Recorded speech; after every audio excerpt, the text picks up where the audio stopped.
মোক প্ৰশ্ন কৰিবলৈ তই কোন? গৌৰৱক প্ৰশ্ন নৱনিৰ্বাচিত বিধায়কৰ।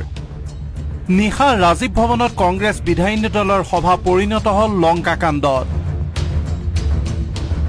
জিএছ ৰোডৰ এখন কফি শ্বপৰ পৰা নিয়ন্ত্ৰিত হৈছিল ঘটনাক্ৰম। বিধায়িনী নেতা নিৰ্বাচন কৰিবলৈ বৃহস্পতিবাৰে নিশা ৰাজীৱ ভৱনত অনুষ্ঠিত কংগ্ৰেছ বিধায়িনী দলৰ এখন সভা ৰূপান্তৰিত হয় লংকাকাণ্ডলৈ।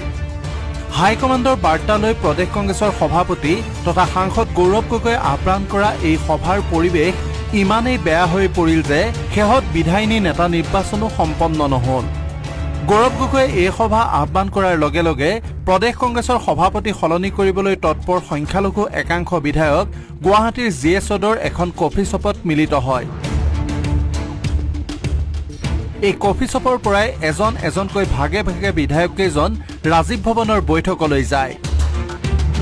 বৈঠক আৰম্ভ হোৱাৰ বহু সময়ৰ পিছত সভাথলীত উপস্থিত হয় আলগাপুৰ কাটলিচৰাৰ নৱনিৰ্বাচিত বিধায়ক তথা যুৱ কংগ্ৰেছৰ সভাপতি জুবেৰ আনম।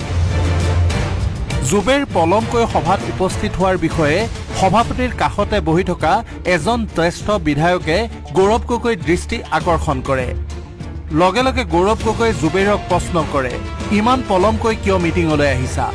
চিৰিয়াছ মিটিঙত সকলোৱে চিৰিয়াছনেছ থাকিব লাগে বুলি কৈ যথেষ্ট টান কথা শুনায়।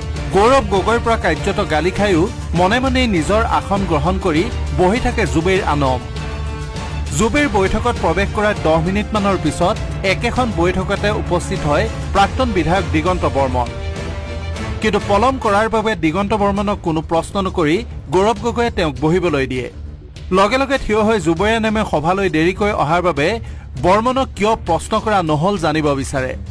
হতভম্ব হৈ পৰি গৌৰৱ গগৈয়ে কিবা কোৱাৰ আগতেই এইবাৰ জুবেৰে ক'লে, মই তোক সুধিছো কিয় দিগন্ত বৰ্মনক গালি নাপাৰিলি? মই মাইনৰিটিৰ কাৰণে মোক গালি পাৰিলি, তই দল শেষ কৰি দিলি, তোৰ কাৰণেই দল এইবাৰ শেষ হ'ল। জুবেৰে আনকি বহাৰ পৰা থিয় হৈ গৌৰৱৰ দিশে আহিবলৈকৈ চেষ্টা কৰে আৰু চিঞৰি চিঞৰি গৌৰৱক গালি পাৰি থাকে। দুজনমান বিধায়কে ধৰি মেলি জুবেৰক ৰাখিবলৈ চেষ্টা কৰে যদিও বন্ধ কোঠাৰ পৰা বাহিৰলৈ ছিটিকি আহে শালীনতাৰ সীমা চেৰাই যোৱা গালিগালাজ।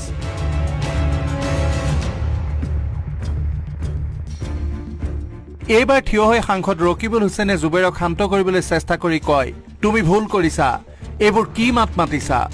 এজন সভাপতিৰ প্ৰতি তোমাৰ এয়া কি আচৰণ? তুমি এতিয়া ক্ষমা খুজিব লাগিব। লগে লগে জুবেৰৰ টাৰ্গেট সলনি হয় আৰু তেওঁ ৰকিবুল হুছেইনক লক্ষ্য কৰি কয়, আপুনি মনে মনে থাকক, ইয়াৰ লগ হৈ আপুনি দল শেষ কৰি দিলে, মই কিয় ক্ষমা খুজিম? কোনো কাৰণতে নোখোজো। জুবেৰৰ ভাষ্যত অপমানিত হৈ বিধায়ক ডাক্তৰ জয়প্ৰকাশ দাসক লগত লৈ ৰকিবুল হুছেইনে লগে লগে সভাথলী ত্যাগ কৰে। তাৰ পিছতো তৰ্জন গৰ্জন কৰি থাকে জুবেৰ আনমে। এনে পৰিস্থিতিত দলপতি নিৰ্বাচনৰ বিষয়ে আলোচনা কৰিব নোৱাৰি সভা আধাতে সামৰি সকলো ওলাই আহে।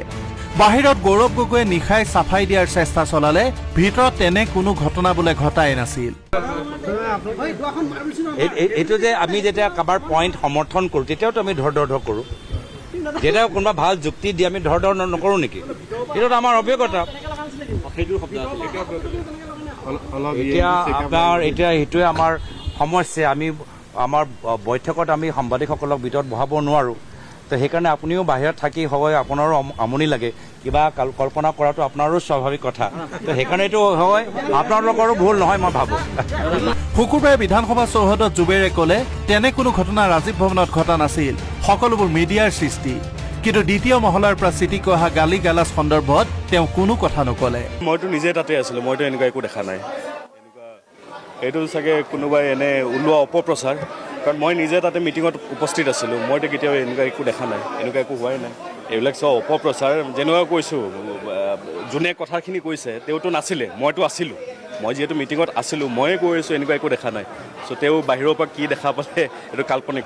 কিন্তু কংগ্ৰেছৰ একাংশ বিধায়কে সমগ্ৰ ঘটনাক্ৰম স্বীকাৰ নকৰিও ক'লে দুই এজন বিধায়ক দেৰিকৈ অহাৰ বাবে সভাপতিয়ে তেওঁলোকক আগলৈ তেনে নকৰিবলৈহে কৈছিল। তাতে একো হোৱা নাই যে সময়মতে মিটিংবিলাকত আমি চবে আহিব লাগে, আমি এইটোকে চবে একমত। কিন্তু কালিৰ যিটো ঘটনা এইটো একো হোৱা নাই, এইটো বাহিৰতহে আমি বেছিকৈ শুনি আছোঁ, আমি ভিতৰত থাকি আমি নিজেই নাজানো। ইমানতে ঘটনা শেষ হোৱা নাই। ৰাজীৱ ভৱনত নাটক শেষ কৰি তেওঁলোক আকৌ সেই কফি শ্বপখনলৈ উভতি আহিল। তাত পূৰ্বৰে পৰা তেওঁলোকলৈ অপেক্ষা কৰি আছিল এজন বিজেপি নেতা। সেইজন নেতাৰ সৈতে কথা পাতিয়েই তেওঁলোকে নিৰ্দিষ্ট সময়ৰ বিৰতিত ইচ্ছাকৃতভাৱে পলম কৰি ৰাজীৱ ভৱনলৈ গৈছিল। সকলো আহি ৰাজীৱ ভৱনত মঞ্চস্থ কৰা নাটকৰ বিষয়ে তাত বিজেপি নেতাজনক বিৱৰি ক'লে। দুজনমানে আনকি কিছু অভিনয় কৰিও দেখুৱালে। পলমকৈ কফি শ্বপলৈ এজন বিধায়ক আহিল। এইবাৰ তেওঁ সকলোকে শুনালে সমগ্ৰ ঘটনাক্ৰমৰ অডিঅ' ৰেকৰ্ডিং। সকলোৱে মিলি কফিৰ কাপত চুমুক দি সেই নাটক শ্ৰৱণ কৰিলে। ইমানৰ পিছতো কংগ্ৰেছে এতিয়া ক'ব খোজে ৰাজীৱ ভৱনত বোলে একো হোৱাই নাছিল। বিজেপি বিধায়ক দীপ্লু ৰঞ্জন শৰ্মাই ক'লে এইবোৰ কৰি থকাতকৈ একেবাৰে তানজিল হুছেইনকে দলপতি নিৰ্বাচন কৰি দিয়াই ভাল। কংগ্ৰেছত বংশবাদ চলেই। কংগ্ৰেছৰ মানে 1947 চনৰ পৰাই তেতিয়াৰ পৰাই কংগ্ৰেছে যিটো বাঘৰ নেগুৰত ধৰি ল'লে, এতিয়া নেগুৰডালো এৰিব নোৱাৰে আৰু নেগুৰডাল এৰিলেও তেওঁলোকক খাই পেলাব। গতিকে কংগ্ৰেছলৈ মোৰ সমবেদনা হৈছে। মইতো ভাবোঁ যে তানজিল হুছেইন ডাঙৰীয়াও হৈ যাব পাৰে, একো ডাঙৰ কথা নহয়। কাৰণ ৰকিবুল হুছেইন ডাঙৰীয়াৰ মতেতো পৰিচালিত হয় বুলি আমি শুনি আহিছোঁ দেই, নাজানো। যোনে নহওক কিয় সোনকালে এজন বিৰোধী দলপতি দিব লাগে। আমাৰো মন গৈ থাকেতো বিৰোধী দলপতিজন কোন হ'ব জানিবৰ কাৰণে। ৱাজেদ আলী চৌধুৰীয়ে হয় নে, তানজিল হুছেইন ডাঙৰীয়া হয় নে, জাকিৰ হুছেইন চিকদাৰ ডাঙৰীয়া হয় নে, সকলোৰে মাজত কোনোমতে প্ৰাণ মানে নে জয়প্ৰকাশ ডাঙৰীয়াই হয়, সেইটোতো আমি জানিবৰ কাৰণে আগ্ৰহেৰে অপেক্ষা কৰি আছোঁ। কিন্তু জয়প্ৰকাশ দাস হ'ব বুলিতো ভবা নাই। ঘটনাৰ প্ৰতিক্ৰিয়া দি ভূপেন বৰাই ক'লে, মই থাকোঁতে ৰাজীৱ ভৱনত শিৱৰ থাপনা পাতি হৰ হৰ মহাদেৱ বুলি কৈছিলোঁ। এতিয়া তাত নেতাই ধৰ ধৰ মাৰ মাৰ বুলি কয়।